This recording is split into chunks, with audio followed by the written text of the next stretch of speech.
연세대의 윤영훈 교수님이 한국인 위 식도 역류 질환에 적합한 유지 치료법을 찾기 위한 임상 근거 개발 연구에 대해서 발표해 주시겠습니다. 네, 감사합니다.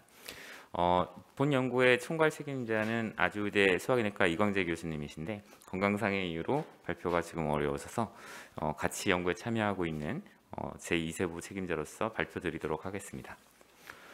먼저 연구의 배경과 필요성에 대해서 말씀드리자면 GERD는 잘 아시다시피 위 내용물이 식도로 역류해서 불편한 증상 또는 식도 점막 손상을 일으키는 질환으로 내시경에서 미란이 관찰되는 점막 손상이 관찰되는 미란성 식도염과 내시경이 정상적으로 관찰되는 비미란성 위식도 역류 질환으로 크게 구분할 수 있습니다. 주된 치료는 약을 써서 위산을 억제하는 프로톤 펌프 억제제가 주로 사용이 되고 있습니다. 그런데 이 프로톤 펌프 억제제는 전 세계적으로 연간 시장의 규모가 25조 원이나 될 정도로 굉장히 많이 사용되고 있고요. 아직은 서구에서 좀 더 많긴 합니다. 그 20-30% 정도가 서구에서는 이 PPI를 먹고 있다고 보는데 우리나라에서 좀 적은 편이라고 생각했지만 최근 10년 사이에 환자 수는 2배 정도 늘었고 PPI 사용은 3배 정도 늘었다고 통계가 잡히고 있습니다. PPI 사용량이 지속적으로 늘어나는 이유는 사실 GERD가 우리나라에 늘어나고 있기 때문입니다. 생활 패턴이 서구화되는 이런 것과 연관이 좀 있는데요. 문제는 GERD 환자에게 괴로운 것은 역류성 식도염, 미란성 식도염 또는 비미란성 모두 마찬가지지만 약을 먹고 4주 내지 8주 치료해서 좋아졌다. 증상이 완화했을 때 약을 중단하면 미란성에서는 90%, 비미란성에서는 75% 정도 환자가 증상 재발을 6개월 이내에 경험합니다. 따라서 아주 장기적인 관리가 필요하다는 점입니다. 장기적인 유지요법을 함에 있어서 증상 발생과 상관없이 지속적으로 매일 PPI를 복용하는 지속 복용법과 증상이 발생했을 때만 2-3일간 짧게 약을 복용하는 필요시 복용법 두 가지가 많이 대두되고 있고요. 여러 가이드라인에서는 부작용도 우려가 있으니 증상 조절을 할 수 있는 최소한 유효 용량을 사용하라라는 권고를 일관되게 하고 있습니다. 이 필요시 복용법의 장점으로는 약제를 적게 먹으니까 약제 관련 비용이 낮아지고 약을 적게 먹으니까 장기적인 부작용에 대한 우려도 낮습니다. 따라서 일부 환자에서는 효과적인 대안으로 제시가 되고 있긴 하지만 지속적인 복용법과 했을 때 증상 조절 효과가 어떠한지 또 어떤 서브그룹의 환자에게 더 적합한지에 대해서는 아직 논란이 있고 무엇보다도 우리나라에서 이 두 가지 유지요법에 대한 전향적인 비교 연구가 없었습니다. 또한 PPI는 이제 한번 먹기 시작하면 5년, 10년, 20년간 먹는 환자가 많이 있는데요. 이 정도로 장기적으로 먹게 되면 칼슘의 흡수라든지 비타민의 흡수가 좀 떨어진다든지 골절이나 감염의 위험성이 증가할 수 있다라는 우려가 많은 관찰 연구에서 그런 우려가 좀 나오고 있습니다. 물론 관찰 연구이기 때문에 원인 결과에 대한 기전적 규명은 없는 상태이지만 이와 관련해서도 PPI 장기 착용과 관련된 부작용의 국내 역학 연구는 매우 부족한 상태입니다.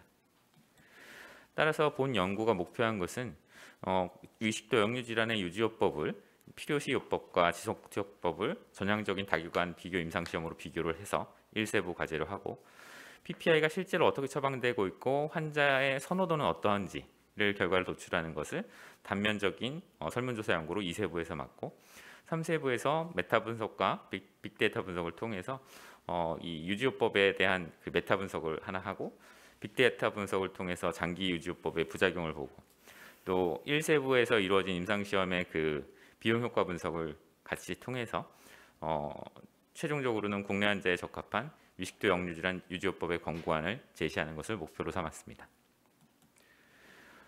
연구 방법 및 설계에 대해서 말씀드리겠습니다.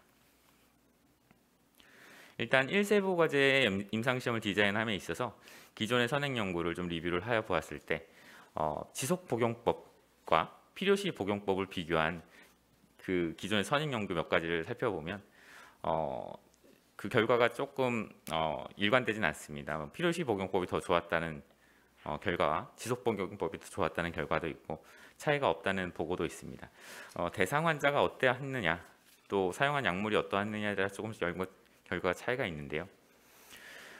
저희 연구는 일단 비미란성 위식도 역류 질환 또는 경도 역류성 식도염 환자에서 지속 복용법과 필요시 복용법 간에 비교를 하기 위해서 일단 환자의 초치료를 4주 정도 시행을 하고 증상이 좋아져서 이제 유지요법을 할 수 있겠다라고 생각되는 시점에서 환자를 무작위 배정하여서 총 6개월간 추적 관찰하면서 6개월간 3번 2달 간격으로 팔로우를 하면서 1차 평가 지표를 보고자 한 것은 6개월 유지 치료 기간에 약물 치료가 만족스럽지 않아서 해당 복용법을 중지한 환자의 비율을 1차 평가 지표로 삼았고 2차 평가 지표로 증상에 대한 점수라든지 삶의 질의 총점, 또 역류 증상에 관련한 점수, 환자의 만족도 등을 같이 평가하기로 하였습니다. 그래서 환자의 선정 기준은 내시경을 했을 때 미란이 없거나 또는 LA, AB 정도의 마일드한 ERD가 있는 환자로 선정을 하였고 저희가 이제 샘플 사이즈 계산은 이렇게 했습니다. 그 필요시 복용군이 지속 복용군에 비해서 열등하지 않다는 전제를 넌 인피니티 마진이 10%로 잡았고 검정력을 80%로 가정해서 비교했을 때 양군의 유효한 비교를 위해서 각 군당 116명 정도가 필요했습니다. 근데 6개월이라는 임상시험 기간이 꽤 길기 때문에 탈락률이 많지 않을까 좀 우려해서 탈락률을 고려해서 군당 145명 정도는 필요하겠다 예상했고 사실 거두로 진단하고 저희가 치료한다고 초기 증상이 다 완화되는 건 아니기 때문에 랜더미제이션 들어가려면 초기 증상 완화된 사람으로 해야 되니까 그 초기 증상 완화율을 또 한 70% 가정했을 때 총 414명 정도의 환자가 필요할 것으로 예측하였습니다. 총 25개 병원에서 연구자들이 참여를 하였고요. 1세부의 현재 진행 상황을 말씀드리면 아까 각 군당 116명 정도의 비교가 필요하다 말씀드렸는데 290명의 무작위 배정을 이제 목표로 삼았고 기관당 17명 정도를 일단 등록하는 것을 목표로 했습니다. 그래서 마지막 환자의 인로를 올해 4월까지 1단계에 마무리하고자 목표를 설정하였는데 현재 상황은 목표한 이제 등록수 414명은 미치지 못하고 있지만 이미 무작위 배정 목표는 290명을 넘어서고 있습니다.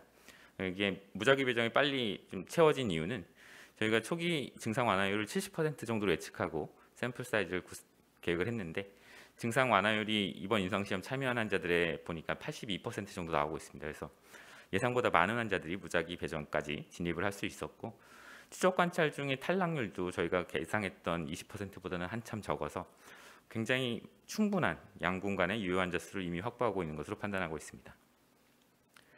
이세부 과제 잠시 말씀드리겠습니다. 이세부 과제는 환자 입장에서 PPI를 처방받았을 때 의사의 처방 의도와 상관없이 자의로 복용 방법을 변경하고 있다는 통계, 또 환자에 대한 환자의 PPI 복용자들의 만족도가 매우 좋지 못하다는 통계들, 이런 선행 연구들을 바탕으로 장기간 유지요법을 하고 있는 환자들에서 실제로 어떤 선호도와 만족도를 보이고 있는지를 조사하는 설문 연구로 계획하였습니다. 그래서 실제로 환자들에게 의사들은 어떤 처방 패턴으로 PPI를 쓰고 있는지, 그 처방받은 환자들은 실제로 그것을 어떻게 복용하고 있는지를 조사하고 그들의 이제 만족도를 비교하는 것인데 1차 평가 지표로는 이제 PPI 유지요법 치료 간의 환자들의 전반적인 만족도를 보고 증상 조절에 대한 만족도, 복용 편리성에 대한 만족도, 현재 투약 방법에 대한 선호도, 증상 조절 정도라든지 삶의 질의 총점 차이가 있는지를 조사하기로 했습니다. 사실 이건 크로스 섹셔널하게 설문조사로 이루어지는 거기 때문에 좀 간단한 연구에 해당했고 지난 1년 이상 팔로우하는 사람에서 90일 이상 PPI 처방이 이루어졌고 거드 증상이 의무기록에 확인되는 환자에 대한 설문조사입니다. 그래서 200명 정도를 설문조사하기로 하였고 현재 196명 정도의 설문조사가 이루어져서 아마 며칠 내로 완료될 것 같습니다.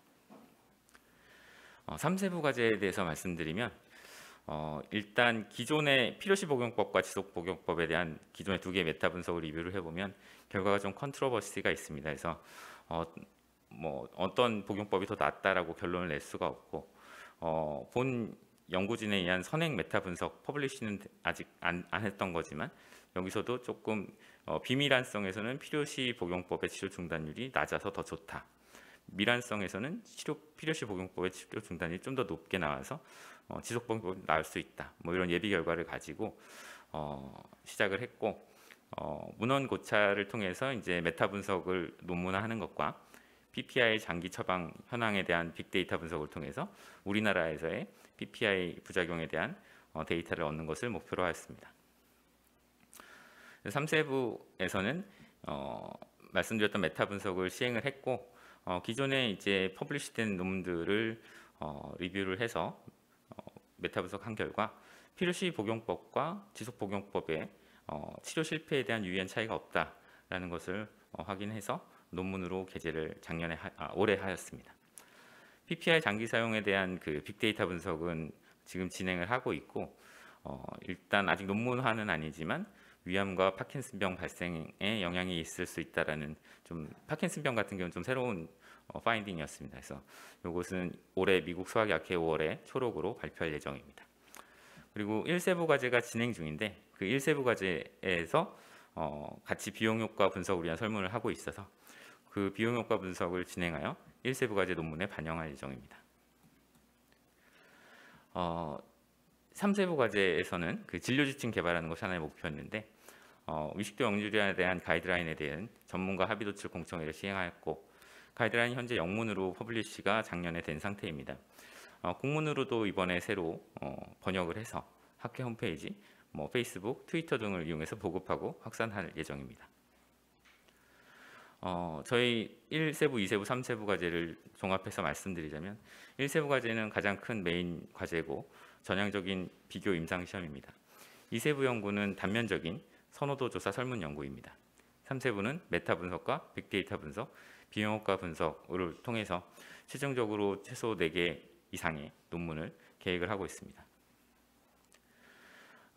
언론에도 좀 인터뷰를 해서 이 필요시 복용법에 대한 좀 홍보, 이런 연구가 진행되고 있다는 홍보를 수차례 진행한 바가 있고요.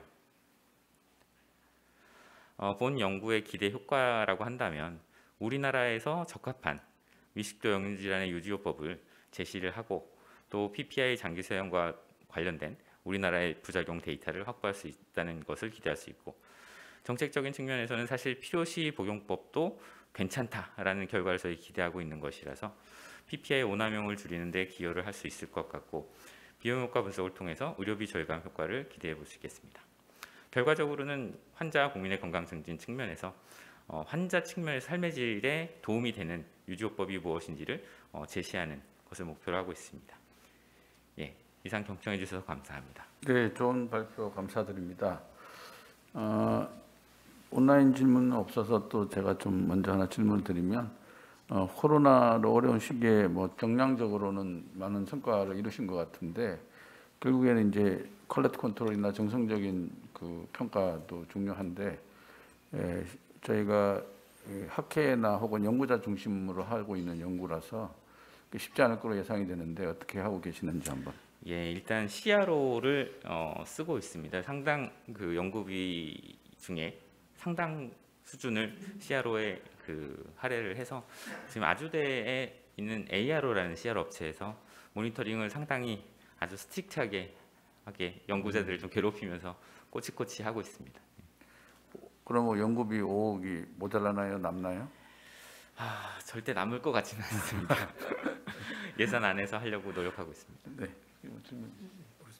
네, 좋은 강의 감사드립니다.